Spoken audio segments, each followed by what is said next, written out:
십자가의 도 고린도전서 1장 17절에서 18절 말씀을 중심으로 하나님 말씀 선포할 때에 그 신은혜가 있기를 축복합니다.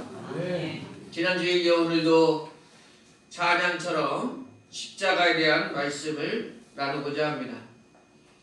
지난주는 십자가에 특별히 예수님의 낮아지심에 대해서 그리고 예수님의 순종함에 대해서 말씀드렸습니다. 예수님의 하늘 보좌를 버리시고 낮고 낮은 이 땅에 오심 그 자체가 낮아지시며 인간의 몸을 입으시고 우리를 대신하여 죽기까지 자신의 몸을 내어주시기까지 낮아지셨다 하는 말씀을 드렸습니다. 그러므로 우리도 섬김을 받기보다는 더 낮아지고 섬기는 자세로 살아가는 길만이 예수님의 길을 따라가는 그 제자의 모습이라 말씀드렸습니다. 또 한 가지는 예수님의 십자가 지심은 하나님께 복종하는 길이었는데 그 예수님의 복종은 억지로 강제로 누가 시켜서가 아니라 자원함으로 능히 피하실 수도 있는 길이었지만 우리를 살리시려 순종의 길을 걸어가셨음을 말씀드렸습니다. 자, 오늘 본문에서 사도 바울은 18절에 십자가의 도가 멸망하는 자들에게는 미련한 것이요 구원을 받는 우리에게는 하나님의 능력이라 말씀하고 있습니다.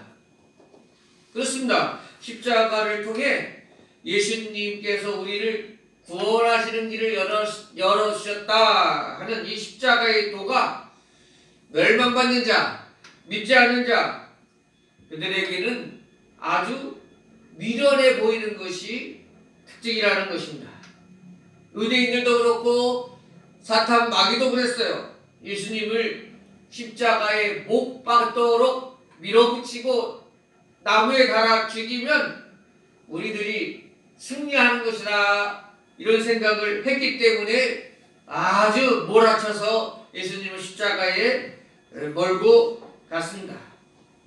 예수님 당시에 유대인들이 빌라도에게 예수님을 넘기면서 이 십자가형으로 죽여야 되겠다 이렇게 작당을 했는데 그 유대인들이 빌라도 앞에서 우리는 사람을 심판하고 죽일 권한이 없기 때문에 빌라도 당신 총독에게 데려온 것입니다. 이렇게 말은 그렇게 했지만 사실 사도행전 7장에도 나오는 거 보시면 스데반 집사처럼 유대인들이 직접 돌로 쳐 죽이는 일이 있단 말이에요.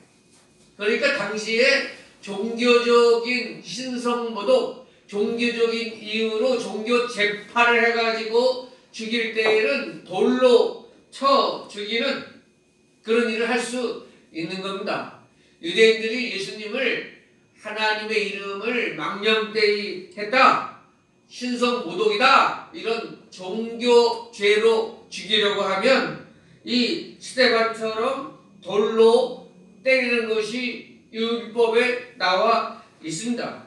그 로마 당국에서도 이런 종교적인 문제로 사람을 죽이는 것에 대해서는 아주 그렇게 깊게 관여하지 않으려고 했어요. 로마에서는 그 민족, 다스리는 민족이 믿는 종교에는 타치를 하지 않고 로마의 관심은 우리가 지배하는 동안에 쿠데타를 일으키고 밀란을 일으키고 소동을 일으키고 그런 것만 하지 않으면 너희들이 믿는 종교, 너희들이 믿는 관습과는 우리가 타치하지 않겠다 이런 정책, 관용적인 정책을 피고 있었단 말이에요. 그러니까 스데반처럼 유대인들이 돌로 죽일 수 있는 상황에서도 왜 빌라도 총독에게 끌고 가서 굳이 십자가형으로 죽이려고 했을까? 여기에는 이유가 있겠죠. 첫째는 백성들이 예수님을 따르고 추종하고 하는 것이 만만치 않다. 이게 잘못 예수님을 손을 대가지고 신성모독으로 돌로 쳐서 죽이면 뒤끝이 또 어떤 감당치 못할 일이 발생할 수도 있겠다. 이런 생각을 분명 했습니다. 그런데 더 큰 이유는 뭐냐면 백성들에게도 그렇고 율법적으로도 분명히 이 예수가 죽는 것은 하나님의 신성모독이고 하나님의 뜻이다 하는 것을 정당성을 확보하기를 원했어요.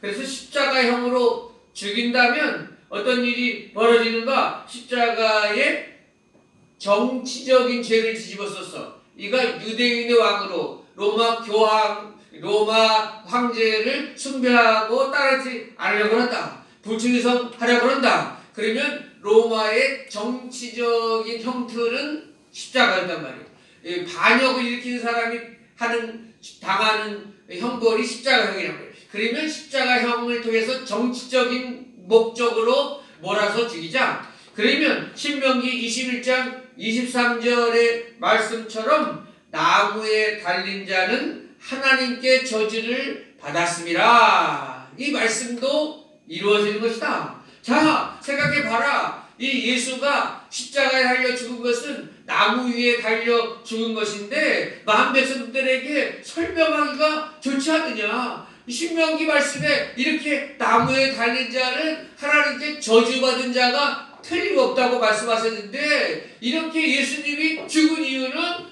하나님께 대해서 신성모독하고 그럼으로써 하나님께 저주받아서 나무에 달린 것이다. 신명기 말씀을 봐라. 설득하기 좋다는 거예요. 그래서 유대인들에게 다시는 그 십자가에 달린 예수님을 기억지 말고 이제 새로운 출발을 하자, 이런 의도로 십자가에 달려 죽게 하는 것이 좋겠다, 그런 겁니다.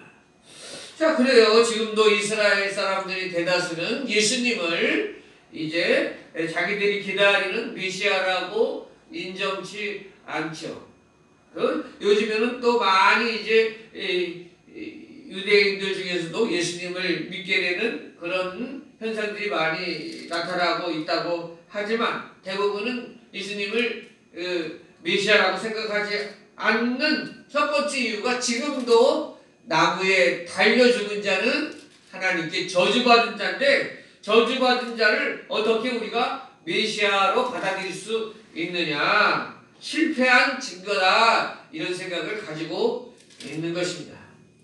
그러나 오늘 바울 사도는 뭐라고 말씀하시느냐. 십자가가 구원을 받는 우리에게는 하나님의 능력이다.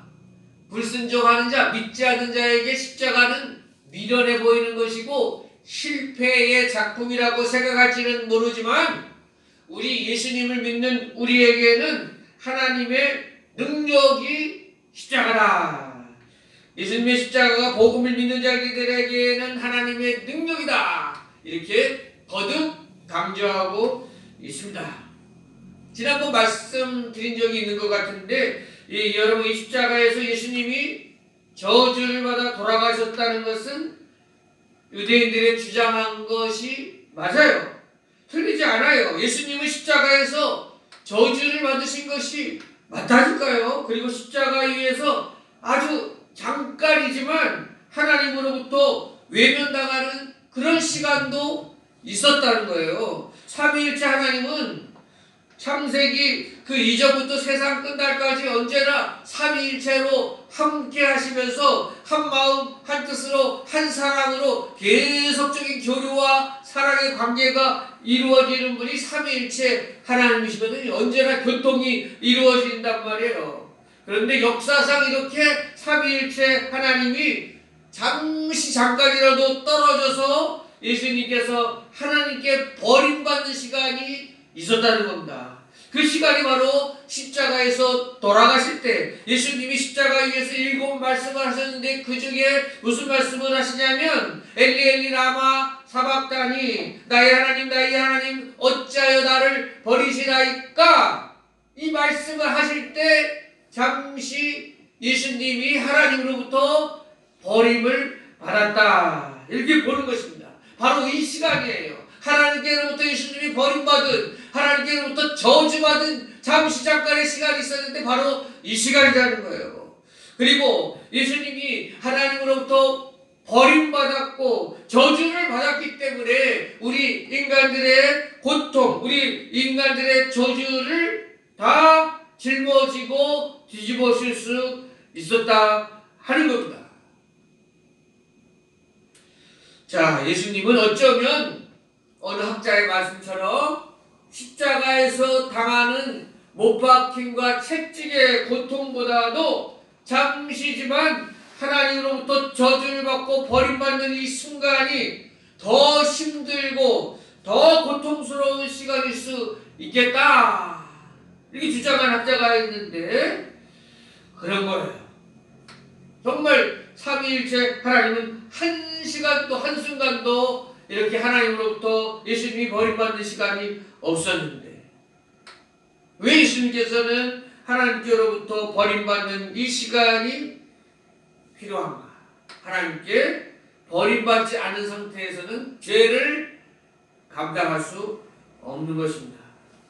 이렇게 하나님께 버림받고 지옥으로 내려가는 그 길을 통해서 진정 우리의 죄의 문제가 해결되는 겁니다. 바로 이 시간에 우리의 죄의 무게가 예수님께 옮겨가는 겁니다. 그래요. 그래서 하나님의 말씀대로 신명기 말씀대로 나무에 달린 자 하나님께 예수님이 저주받으셨다 하는 것이 맞아요. 그런데 그 저주를 받으셨기 때문에 우리가 구원을 받았다 하는 것입니다. 그래서 사도 바울은 구원을 받는 우리에게는 이 십자가가 하나님의 능력이라 그랬어요. 하나님께서 나를 사랑해 주시는 능력, 하나님께서 우리 죄를 위해서 구원하시는 능력, 사망의 자리에서 생명의 자리로 옮기게 해주신 능력이 바로 십자가의 능력이라는 거예요.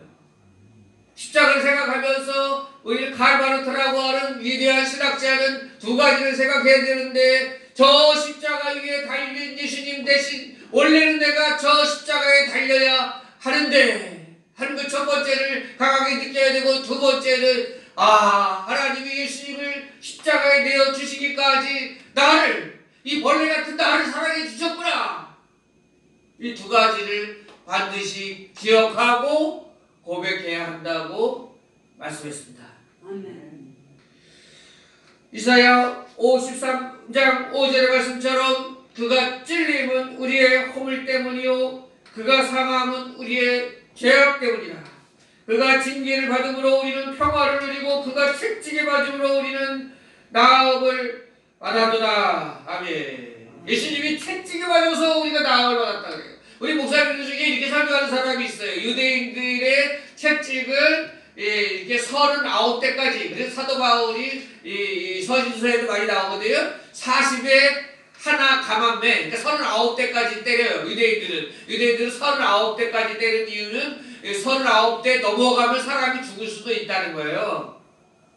그래서 예수님이 39대까지 맞았다 이렇게 말하는데 그게 아니라는 거예요. 왜 아니냐면 유대인들이 채찍질하는 거하고 로마인들이 채찍질하는 거는 다르다는 거예요. 로마인들은 그것을 규정해 두지 않았어요. 로마인들은 보통 이 등뼈가 드러날 때까지 칠하는 거예요. 로마인들의 채찍질은 9가닥이 끝부분에 나 있는데 거기에 동물의 뼈라든지 돌멩이 같은 거, 그 쇠조각 같은 거를 달아가지고 이 강하게 치면 9가닥이 들어가면서 몸을 다 휘어가면서 팍 박히는 거야. 그 동물 조각 같은 뼈 조각 같은 게 박히면서 뜯어내는 거예요.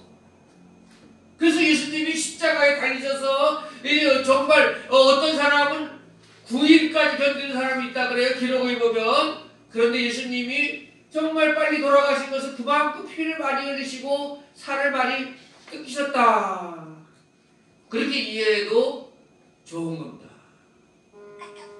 그가 채찍에 맞음으로 우리가 나음을 받았다.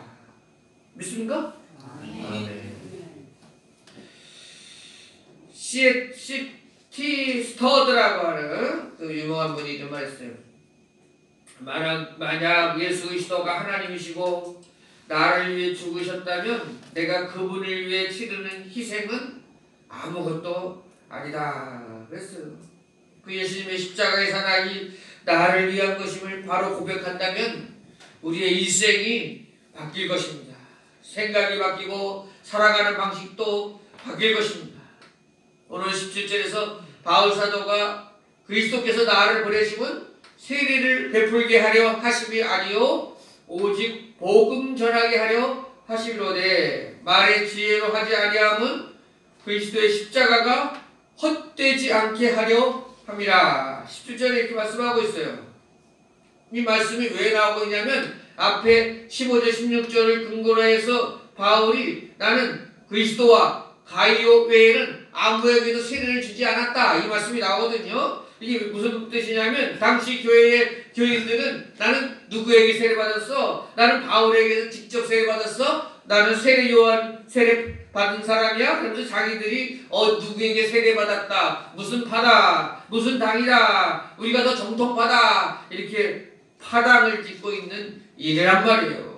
지금의 교회도 그런 겁니다. 우리 교단이 더 정통성이 있다. 우리 교회만이 구원이 있다. 우리 교회 다녀야 더 큰 축복을 받는다. 우리 교회에 들어오면 신유의 은사가 많다. 여러 부수적인 것으로 교회를 전파하고 설명하는 사람들이 있어요. 근데 사도 바울이 그런 겁니다. 그런 것이 아니라는 거예요. 중요한 것은 내가 누구로부터 세례를 받았는지, 어느 교단인지, 누구의 제자인지 그런 것이 중요한 것이 아니라는 거예요. 오직 복음을 전하겠다. 이것이 예수 그리스도의 십자가를 헛되지 않게 하는 길이다. 바울이 이렇게 말하고 있어요. 그렇습니다. 우리 교회를 선전하지 마세요. 우리 교회가 얼마나 크고 시설이 좋은지 아느냐? 우리 교회 목사님이 얼마나 설교를 잘하는지 아느냐? 우리 교회 목사님이 특별한 신령한 은사가 있어서 이제 안수만 받게 해도 병이나 문제가 더 잘 해결돼. 이렇게 교회를 자랑하고 목회자를 자랑하는 것은 예수 그리스도의 십자가를 헛되게 하는 것이다. 우리가 전하는 것은 교회를 자랑하는 것이 아니고 예수 그리스도의 복음을 전하는 자들이다. 예수님이 우리를 위해 십자가에 돌아가셨습니다. 바로 당신을 사랑하셔서 자매님, 형제님을 구원하시려고 예수님이 십자가에 돌아가셨습니다. 그리고 예수님이 승리하셨습니다. 이 복음을 전하라는 거예요. 사도 바울이. 다른 걸 전하지 말고. 갈라디아서 2장 20절 내가 그리스도와 함께 십자가에 못 박혔나니 그런즉 이제는 내가 사는 것이 아니요 오직 내 안에 그리스도께서 사시는 것이라. 이제 내가 육체 가운데 사는 것은 나를 사랑하사 나를 위하여 자기 자신을 버리신 하나님의 아들을 믿는 믿음 안에서 사는 것이라. 아멘. 사도 바울은 나는 십자가에 못 박혔다. 이제는 내 안에 그리스도께서 사신다. 이 고백이 여러분들이 고백의 얘기를 축복해요. 아멘. 그 아들을 믿는 믿음 가운데 나는 살아간다. 예수님을 믿는 믿음 가운데 살아간다. 우리의 정과 욕심도 십자가에 못 박자. 그리고 예수님으로 살아가자. 오늘 이제 십자가의 설교 두 번째 설교를 마무리하며 오늘 희생적인 예수님의 사랑, 십자가는 곧 희생이었다 하는 희생이라는 단어에 초점을 맞춰서 기억하시기를 바랍니다. 예수님의 벌거벗김 당하시고 채찍맞는 수치심 희생이었어요. 예수님이 십자가의 고통을 감내하시는 거 희생이었어요. 그 과정이 다 십자가의 길로 나아가시는 모습이 다 헌신된 길이었고 희생의 길이었다는 거예요.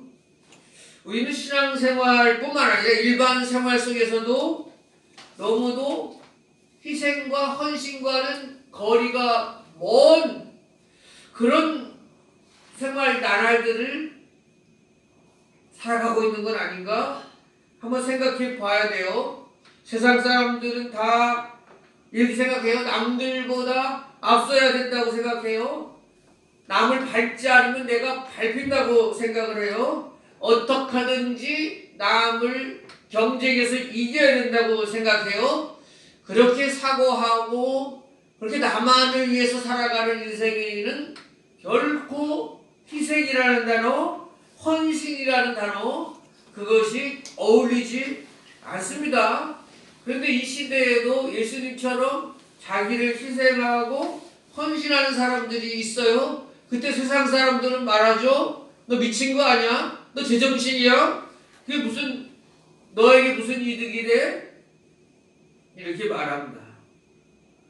그러나 정말 그 사람들이 더 똑똑하고 현명하게 살아가는 것 같지만 우리 하나님의 말씀대로 예수님의 길을 가는 것, 그것이 성경적으로도 그렇고 과학적이나 모든 면에 있어서도 더 크고 유익하고 기쁨이 있답니다.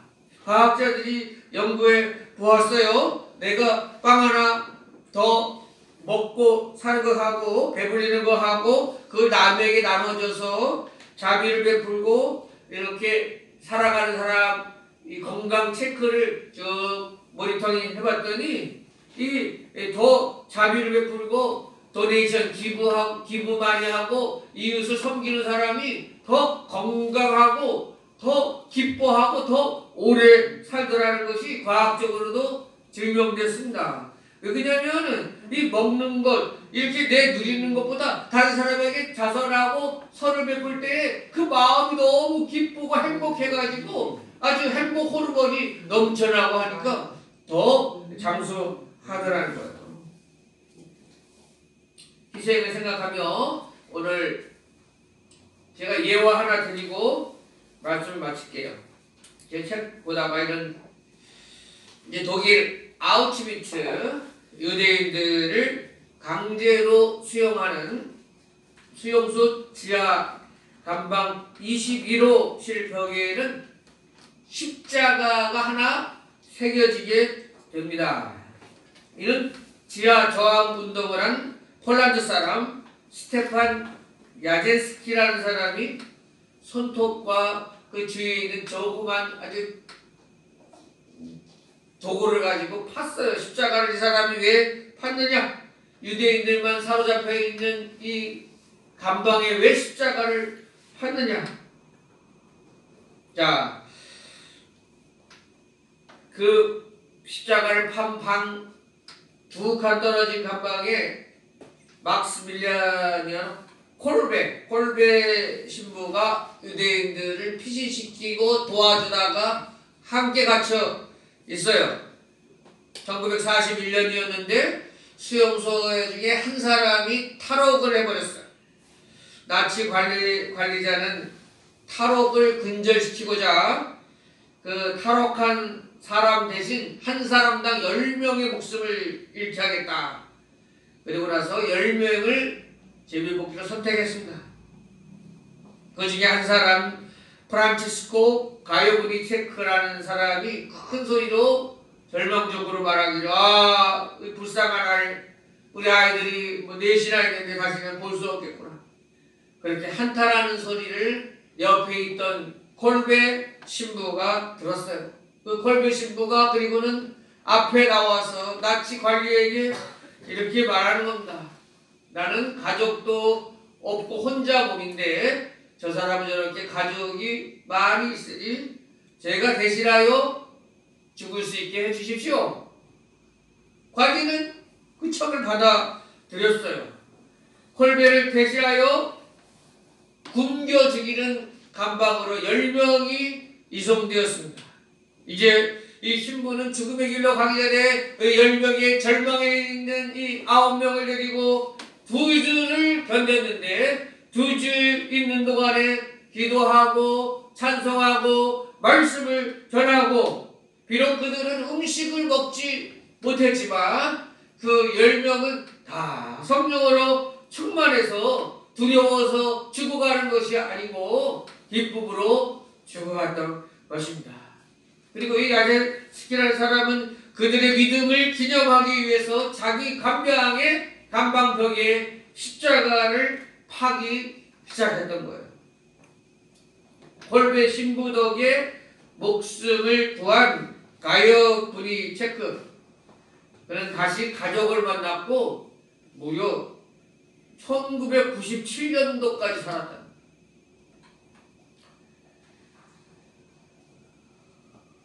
말씀 마칩니다. 예수님의 희생으로 우리 온 인류에게 구원의 길이 열린 것처럼 이 콜베 신부의 희생으로 말미암아 감옥과 그곳을 거쳐간 많은 사람들에게 구원의 소식이 전해지고 있습니다. 오늘 말씀을 마치며 우리의 희생과 우리의 삶의 모습을 한번 비교해 봅시다. 우리의 신앙과 생활 속에서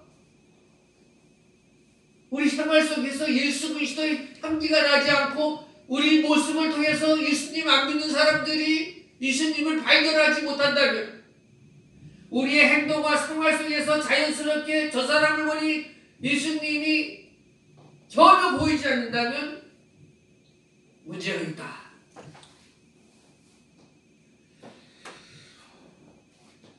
그렇게 말했어요. 그럼 우리는 신앙과 생활 속에 어떤 주님을 위해서 희생과 헌신의 길을 살아갈 수 있을까? 매일 남의 도움만 받고 다른 사람의 희생 속에 그 수고만 얻어먹는 그런 길을 평생 가야 할까? 남의 덕분으로만 살아가는 인생이 되어야 할까? 아니면 예수님처럼 희생하고 헌신하고 자신을 드리는 그런 길을 갈까? 예수님처럼 우리의 전 세계 온 몸과 목숨까지도 내줄 수는 없다 할지라도, 그래도 내가 할 수 있는 희생, 내가 할 수 있는 수고, 주님을 생각해서 주님의 몸된 교회를 위해서 그래도 내가 할 수 있는 노력, 헌신이라 부를 수 있는, 희생이라 부를 수 있는 그 길을 한 번쯤 찾아보고 걸어가 봐야 되지 않을까 하는 것입니다. 그 길이 바로 예수님이 걸으신 십자가의 길이기 때문에 그렇습니다. 그런 은혜가 우리 대롱주의 온 성도들에게 있기를 축복합니다. 아멘.